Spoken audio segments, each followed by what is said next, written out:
Hello, my name is Mr. Asprey and this is EDEXCEL 2022 Applied Statistics and Mechanics. If you find this content useful, please do subscribe to the channel, please do like the video and share with your friends, and let's get into the questions. Here we go. Okay, it says the relationship between two variables p and t is modelled by the regression line with equation p is equal to 22 minus 1.1 t. And it says that the model is based on observations of the independent variable t between 1 and 10. Describe the correlation between p and t. Well, the gradient of this line is negative, which means that it's going to have a negative correlation. So the correlation will be negative because it has a negative gradient. Part B. It says, given that p is measured in centimetres and t is measured in days, state the units of the gradient of this line. So t essentially is the x-axis, so it goes along in terms of days, and p is the y-axis, and it goes up in terms of centimetres. So the units will be centimetres per days. Using the model, calculate the change in p over a 3-day period. Okay, so for every 1 day you go along, you go down minus 1.1 in terms of p. You go along 1, you go minus 1.1. Along 1, you go down minus 1.1. So over 3 days, you're going to go down 3 times minus 1.1. So part C is just 3 times 1.1. You could put negative, but it just says change, so it doesn't really matter, positive or negative. 3.3 is the answer. Then this guy uses the model to estimate the value of p when t is equal to 19. Well, you can't really do that because this model was created using p between 1 and 10. So for part D, this is going to be unreliable.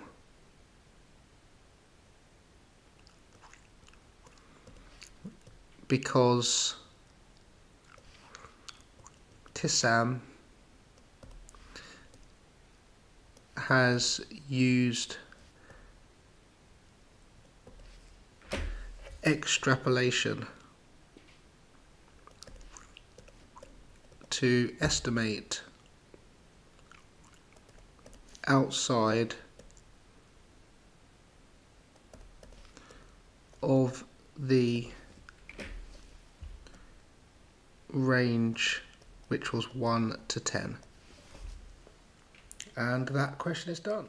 Okay, next question. We have a manufacturer of sweets knows that 8% of the bags of sugar delivered to supplier A will be damp. A random sample of 35 bags are taken.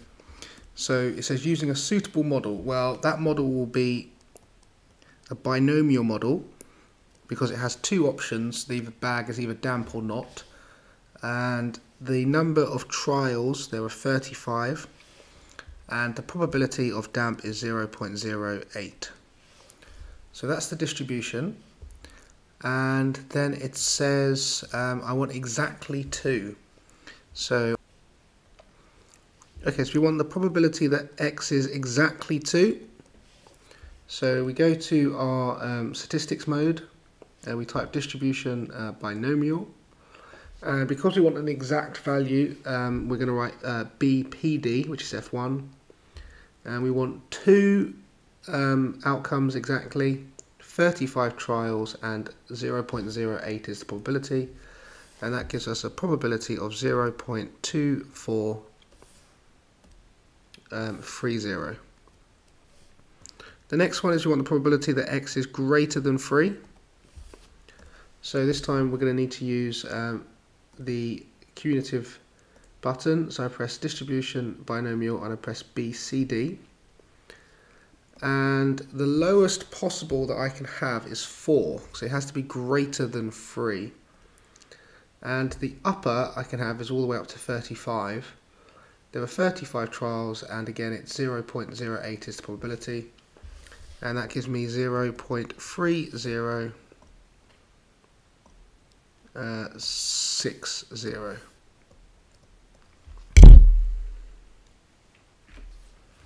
Okay, so that's part A done. Moving on to part B, we have a supplier claims that when he supplies bags of sugar, the proportion of bags are damp are less than 0.08. Okay, and it asks us to use a hypothesis test. So I'm going to start off by saying that H0 is the probability is equal to 0.08. That's what we took as granted in the first part of the question. And now the claim from this supplier is that that probability is less than, it's decreased. So H1, the probability is less than 0.08. Okay, and now we have a new random sample, so we need to set up a new distribution. So I will write that X is binomially distributed. This time there are 70 trials, and the probability we're still going to use is 0.08. The probability that we need to find is, well, we're told that there are 2 bags that are damp. So we need to work out the probability that X is less than or equal to 2. Because 2, obviously, because there are 2 that are damp, but also less than 2 as well, because if there were less than 2, that would strengthen the claim even more that the probability is decreased. And there's a little top tip as well.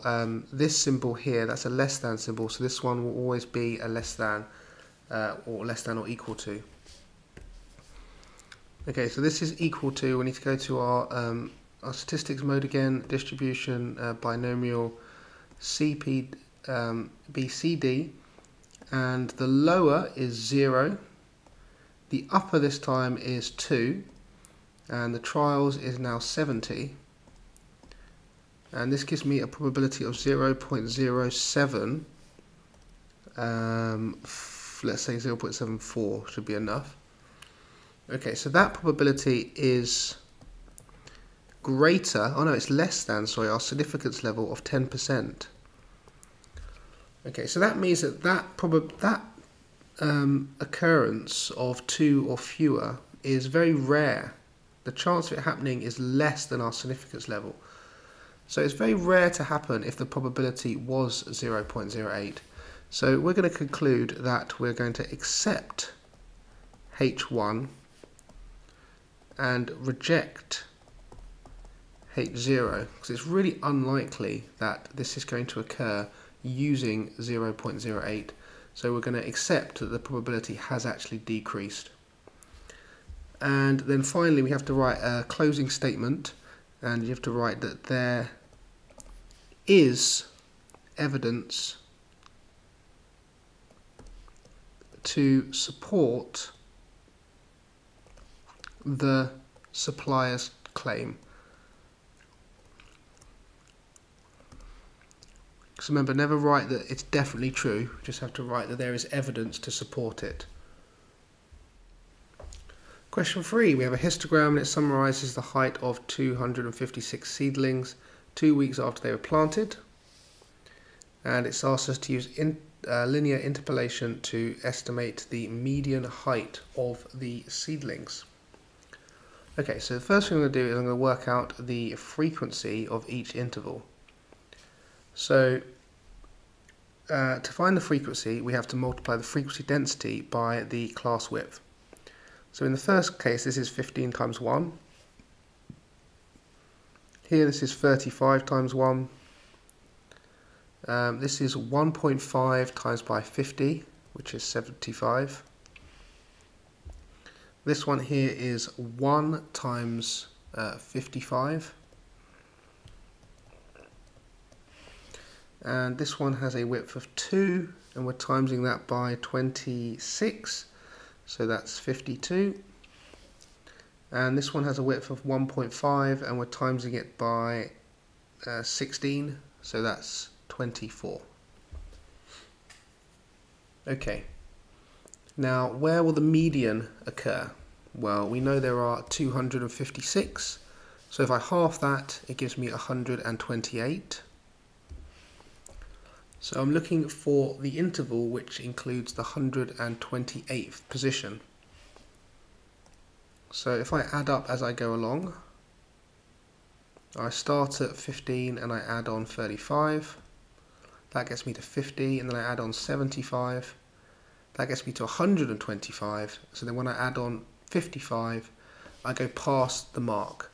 So this is the interval which we need to be looking at.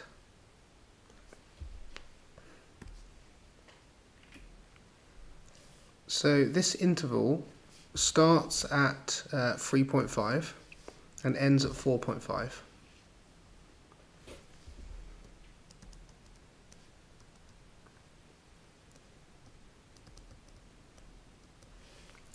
And in terms of the number of seedlings it has inside it, there are 55, but the starting amount was 125. So right here we had up to 125, and by the time we finish the interval, we will have 180.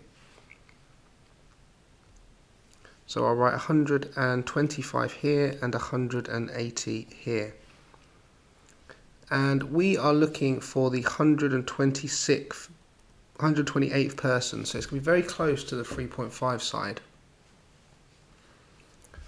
So what I'm going to do is I'm going to work out what the fraction of the line, that purple line, is at. So we're going to do 128 minus 125 over the gap of the whole interval, which is 180 minus 125. And that's going to equal, if I call this x at the top, the gap between x and 3.5 over the gap of the whole line, which is 4.5 minus 3.5. Okay. And then we can solve for x. So first off, I will do 128 minus 125, which we know, of course, is 3. So we'll have 3 over and 180 minus 125. So that's the fraction of the total interval which our median will lie. And then I will multiply that, solving this equation here, by 4.5 minus 3.5. And then I'll add on 3.5. And that gives me my x value of 3.55. Does it say to a certain? No, it just says that. So that's fine. Okay, next question. Chris decides to model the frequency density for these seedlings by a curve. Find the value of k. Right, so if I'm modeling a histogram using a curve, it's going to look something like this. And what we will know is that the area under the curve must be the same as the area of all the bars, which is also the same as the total frequency, 256. So when I integrate this green curve between 8 and 0, I should get the frequency, which is 256. So I need to integrate between 8 and 0 my curve of kx 8 minus x with respect to x. And I know that that will equal 256. Okay, so first off I'm going to multiply out the brackets to get 8kx minus kx squared. Then going to integrate this. So up the power to x squared, divide by 2 to get 4k. Up the power to x cubed, divide by 3 to get minus k over 3. And that's between 8 and 0, and that's going to equal 256. Okay, when I sub in 8 for x, I get 4 times k times 8 squared. So 4 times 8 squared is 256, so I get 256k. And then next I'm going to get 8 cubed. And then that needs to be divided by 3. So that's going to be minus 512 over 3k. And when I sub in 0, I'm just going to get 0. So I get this. And then if I add 256 and then take away 512 over 3,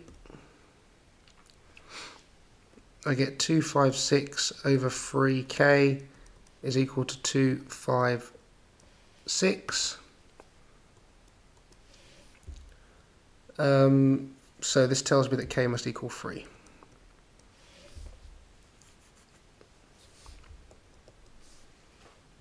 Okay, great.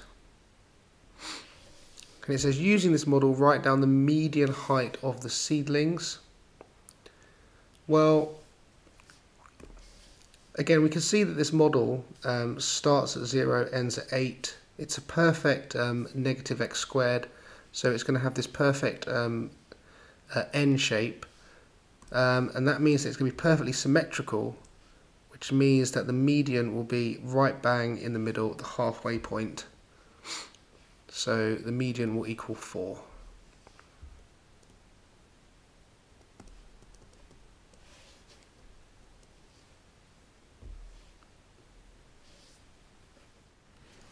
Okay, question number 4. We are studying the variable daily mean pressure from the large data set. They've drawn a box and wrist plot, but it's incorrect. The median is wrong and they've not put the rest of the values on. Use your knowledge to work out what the median might be. Well, I'm just going to show you what the large data set looks like. And you can see here I've highlighted the daily mean pressure, and they're very, very similar.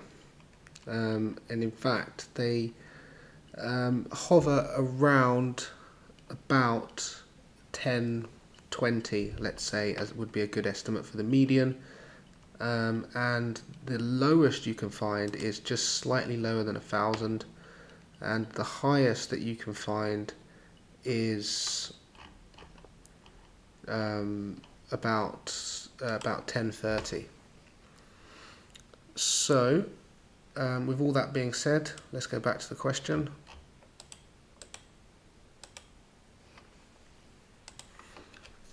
And the median then we said was about 1020, and the range is, is roughly about 35 should do the job.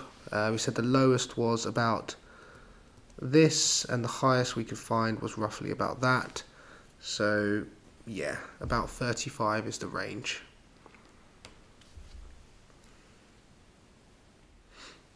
Okay, final question, and we've got some spinners, and the probabilities of each spinner landing on each of their options is given here. It says find the probability that the sum of the two scores is 7. Well, the only way we can do that is if we get a 3 here and a 4 there. So the chance of that happening will be the probability that R is equal to 3, and the probability that G is equal to 4. And this gives us a probability of 3 over 4 times by 1 over 3, which is equal to 1 over 4. Okay, next part, we're asked to find the probability that the sum of the scores is less than 4. Well, the only way I can get less than 4 is if I get a 2 and a 1. It's not possible any other way. So that's the probability that R is equal to 2 times the probability that G will equal 1. And that is going to be 1/4 multiplied by 2/3, which is going to be 1/6. Okay, final part, we've got a random variable x, which is equal to mr plus ng, where m and n are integers. And you get told the probability that x equals 20 is a sixth and x equals 50 is a quarter. Find the values of m and n. So what does this random variable x mean? Well, it means that I'm going to select a number from r, times it by m, and then I'm going to select a number from g and times it by n, and then I'm going to add them together, and that's going to give me my value for x. And it's saying that if that x value comes out of 20, there's a sixth chance of it happening, and if it comes out of 50, there's a quarter chance of it happening. Okay, so we're going to use part A, it's really important here, because the only way that we can get a sixth probability is if R is 2 and G is 1. So in that case, what will the x be? Well, x will equal, if R is 2, then we're going to do 2 times by m, plus if G is 1, we're going to do 1 times n. And that's going to equal 20 for that particular outcome. Now, we also know that there is a chance of x equaling 50, and that chance is a quarter. And here we go. The only way we can get a probability of a quarter is if we have R is 3 and G is 4. So in that case, we'll get x is equal to, R is 3, so that'll be 3 times m, plus G is 4, so that'll be 4 times by the n, and we'll know that that's going to equal 50. Okay, so that's a set of simultaneous equations that I can solve. I can times this one by 4 to get 8m plus 4n is equal to 80. I can keep this one the same. I can subtract the two equations. I can get 5m is equal to 30, so m is equal to 6. And then going back to this equation here, 2 times m is 12, plus n is equal to 20, so n is equal to 8. And there we have it, our values for m and n. And that statistic's done. Mechanics. And we've got lots of information here. Let's just highlight the important bits. So first off, it's 1.8 above the ground, and it's being projected vertically upwards with a speed of u. It hits the ground at t seconds, and it hits the ground with a speed of 10 meters per second. And its gravity is 10 rather than 9.8. Using the model, find u. Right, so what we're going to need to do is we just start off with a SUVAT. So SUVAT. The distance that it travels, well, it's going to start here, which is 1.8 above the ground, and then it's going to be thrown upwards like this, and then it's going to come back down, and it's going to hit the ground there. So it's going to have travelled from here downwards, so it's going to have travelled minus 1.8. The initial velocity, we're told, is u, which is what we're trying to calculate. And at this particular point where it hits the ground, the velocity is going to be minus 10. So it's going to be travelling downwards, hitting the floor whilst travelling downwards, so it's negative. And gravity is always working negative downwards. And t, we're just told, is capital T.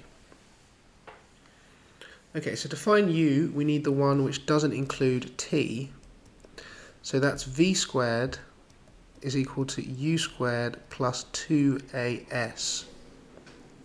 So subbing in all of our values, we get minus 10 squared, which is 100, is equal to u squared. We get 2 times minus 10 times minus 1.8. So 2 times minus 10 times minus 1.8 is equal to 36. so plus 36, and this solves to get that u is equal to 8. Okay, now we need to find the value for t. Well, I'm going to use exactly the same SUVAT formulas. I need to use a SUVAT now with t in it, and the easiest one is just v is equal to u plus at.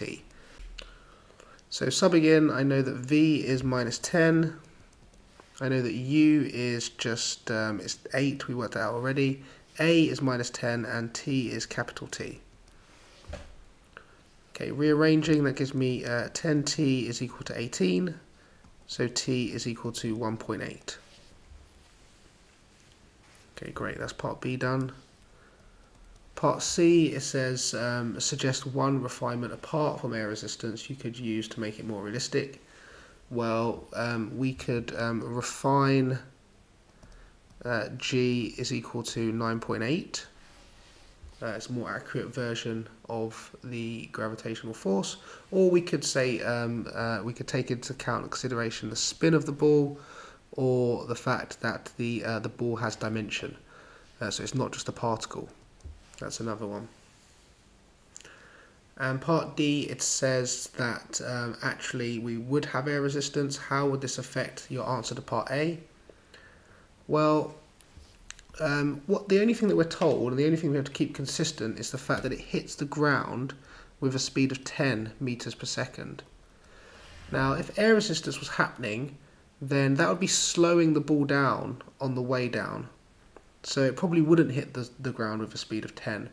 So what we would need to do is we would need to throw it up harder, faster, greater, for it to get to a higher height and then come down with the air resistance to then hit the ground at 10.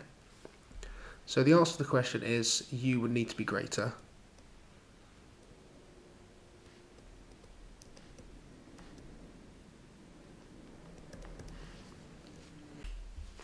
Okay, question 2, we've got a lot more information here. We've got train along a track between P and Q. We have, it starts from rest at P and moves with constant acceleration until it reaches a maximum speed of 25. The train then travels at constant speed of 25 meters per second before finally moving with constant deacceleration until it comes to rest at Q. Okay, the time spent deaccelerating is 4 times the time spent accelerating. The total journey takes 700 seconds. Use the model, sketch a speed time graph for the motion of the train between the two stations.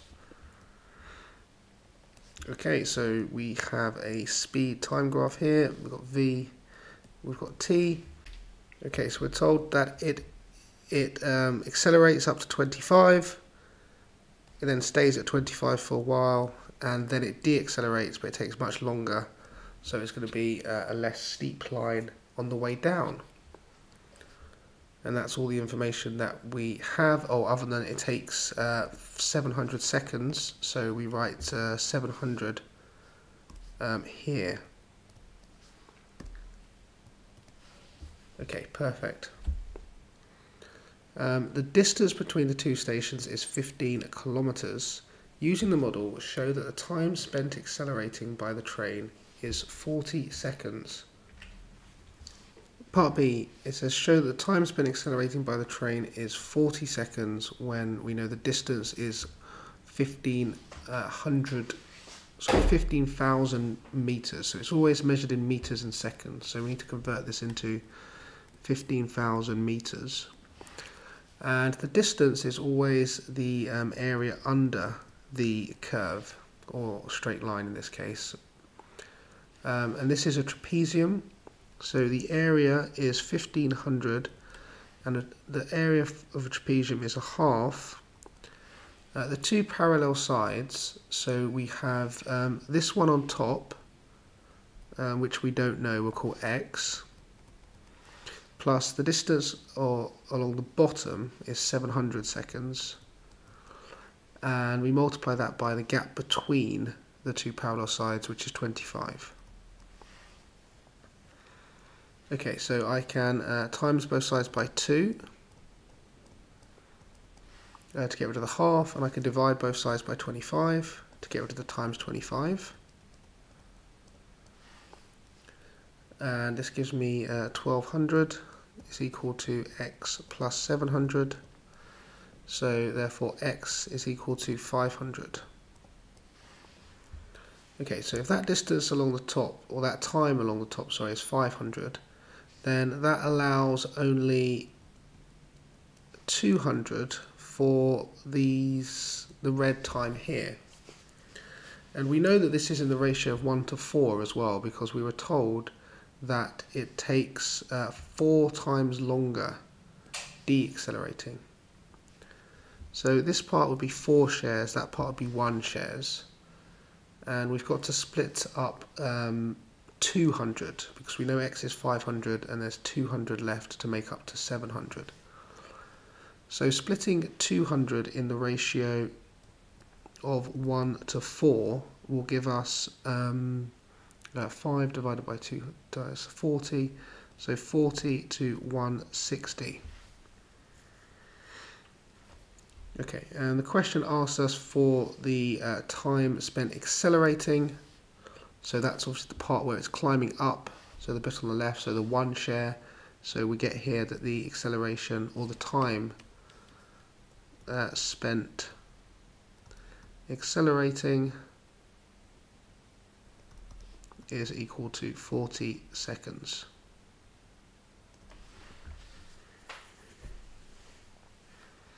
Okay,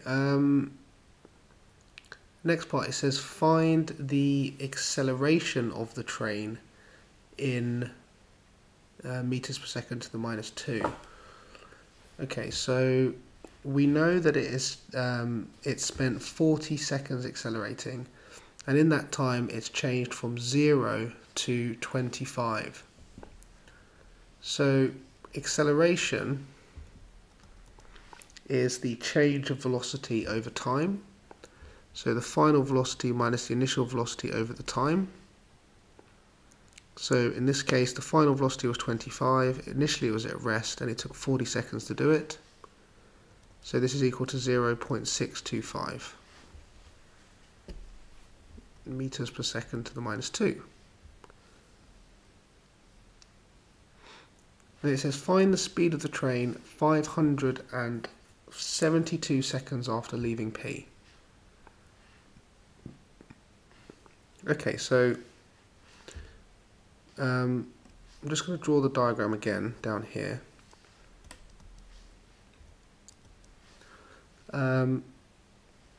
So we had this speed time graph that looked like this,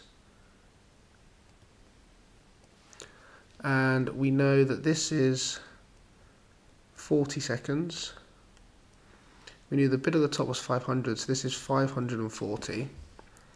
So we're looking at something here which is 572. Now we know that the gradient of this part here is the acceleration, and that was 0.625. And we know that the gradient of this one is 4 times shallower. So if I have 0.625, which is the same as 5 over 8, and if I divide that by 4, that gives me 5 over 32. So the acceleration on this part here is negative acceleration of minus 5 over 32. And minus 5 over 32 is the deacceleration. It's also the gradient of that line. And I've got 2 points on the line, well, one point I know. This point here is at 25 and 540. And this is the point I'm trying to inspect, which has a speed we don't know yet, but we know the time is 572. So to work out the gradient, it's the change in the y's. So that's 25 minus this one I don't know yet. Let's call it x. and that's all over the change in the x's, which is 540 and then minus 572. So solving this equation, on the bottom I've got 540 minus 572, which is minus 32. So I can just times both sides by minus 32, and this will give me 5 on this side, and it will give me 25 minus x over here. So rearranging, that tells me that x is equal to 20.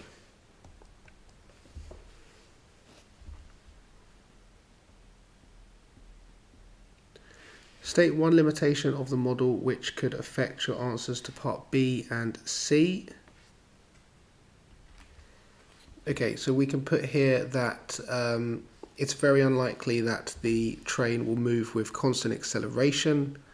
It's very unlikely the train will be able to move with constant speed. And also it's not likely that the train will be able to change acceleration and deacceleration instantaneously. So rather than these being straight lines, it's more likely that they're going to be curved of some sort. And those are the limitations. Okay, question 3. Finally a question where you don't have to read an essay to answer it. We've got a straight line, we've got point P, and we've got S given like that. Find the acceleration. So we know that we have position or displacement. Let's call it position, then we have velocity, then we have acceleration, and we differentiate down or we integrate up. So here we need to differentiate down. So first off, the velocity is the derivative of this, so take the power of 3 times it by the coefficient, it's going to give you 1, then drop the power down. Again, times the 2, that's going to give you just minus 5, and then drop the power down. And here is t to the 1 times by the 6, just gives you 6. Drop the power down to t to the 0, which is 1. We don't need to write it.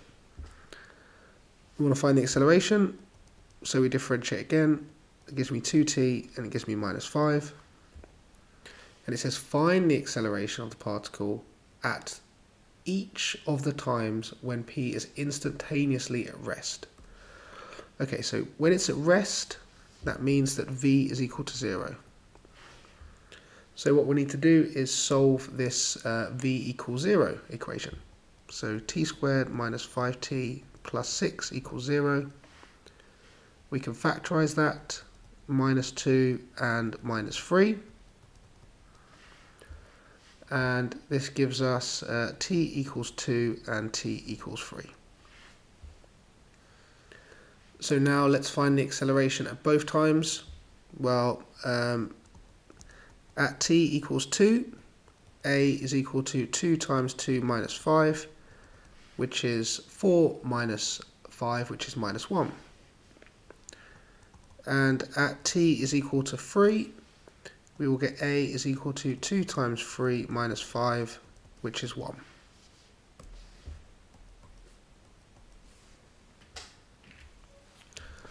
Okay, part B, it says find the total distance travelled by p on the interval between 0 and 4. So what we're going to want to do first is draw a velocity time diagram. So we have velocity here and we've got time here. And at t is equal to 0, where we start, the velocity is 0 minus 0 plus 6, so it's 6. So it starts up here. We know it's quadratic in nature, the velocity, and we know also that it's is at 0 velocity when t equals 2 and when t equals 3. So the graph must take this type of shape, like that. And that will be up until some point, let's say here, when t is equal to 4.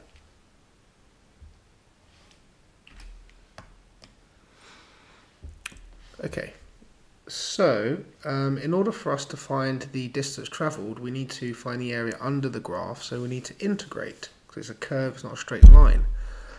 But we also have to be very careful with the fact that when you're below the axis here, you get a negative value for your integral.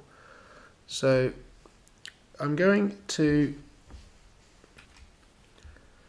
so when we integrate the velocity with respect to time, we get the position, which actually we already know because we originally differentiate the position to get the velocity. So it's 1/3 t cubed, and then it's minus 5/2 t squared, and then plus 6t. Now we need to investigate this between, first off, 2 and 0, and that will give us a value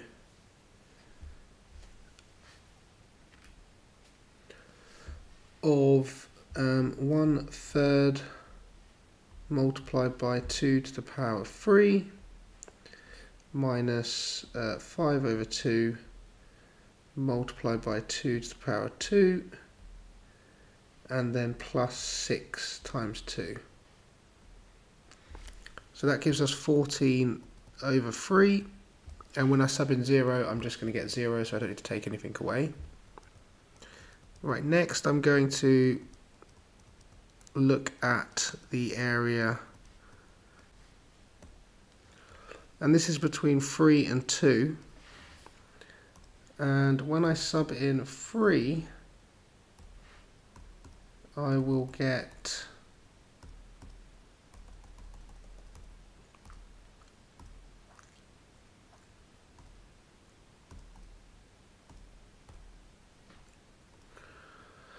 (9/2), and then I need to subtract 2 when I sub in 2, which I know is 14/3. So minus 14/3, and that gives me minus 1/6, which we expected because it's below the axis, so it's going to be negative. And then finally I need to sub in between 4 and 3. So I need to find out what my value is for 4. Whoops. So I'll replace these with 4.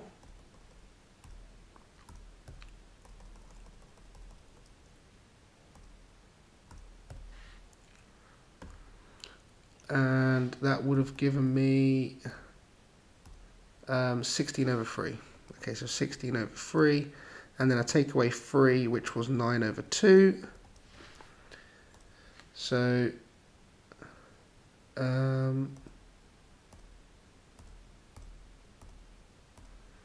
I will need to do 16/3 minus 9/2, which is 5/6. Okay, right, so finally the region, the total distance, is all of these regions added together, so it's 14/3 plus 1/6 positive, because we're going to take the actual area rather than the value. So adding these up is going to give me 14/3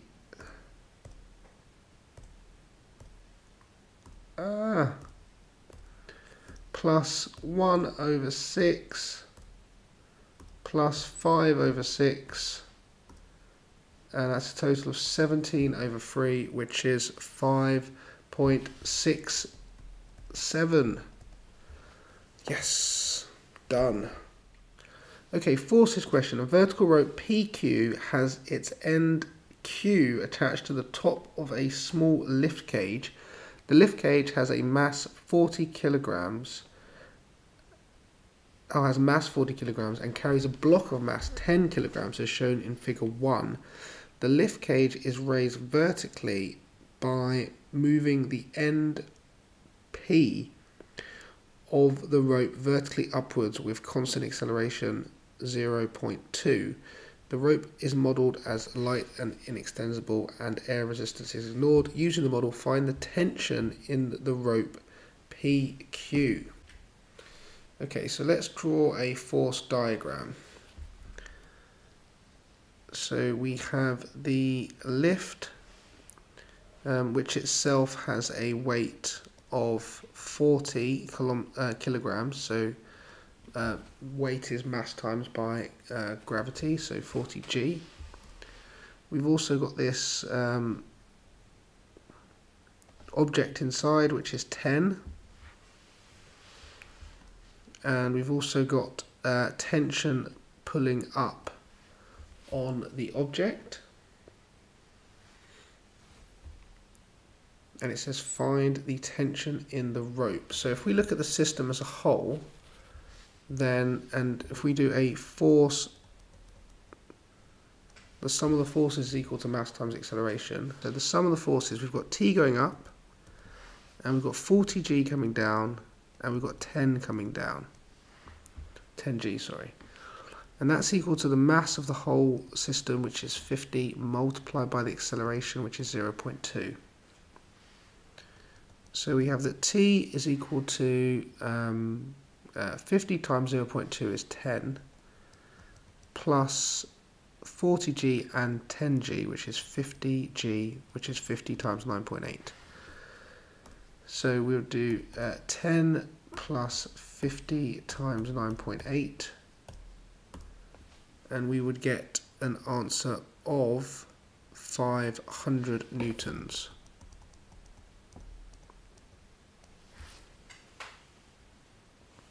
Find the magnitude of the force exerted on the block by the lift cage. Okay, if we look at the lift cage in isolation, then we have its weight going down, but then we have the lift is in contact with the bottom of the block, and it's giving it some oomph that way. We call that a reactional force, R. And we know overall that it's going to be accelerating at the same rate as the lift, because they are connected. So this is the F equals ma that we will need to solve. So the sum of the forces, in this case, we have R positive minus 10g, and that's equal to the weight, the mass of the object, which is 10, multiplied by the acceleration, which is 0.2.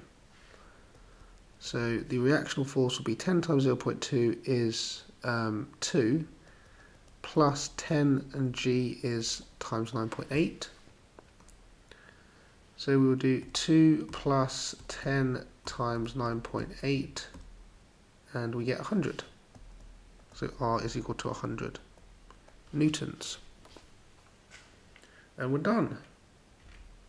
If you found that useful, please do subscribe to the channel, and I've got more content on AS Maths over here, and also more A-level content. Bye for now.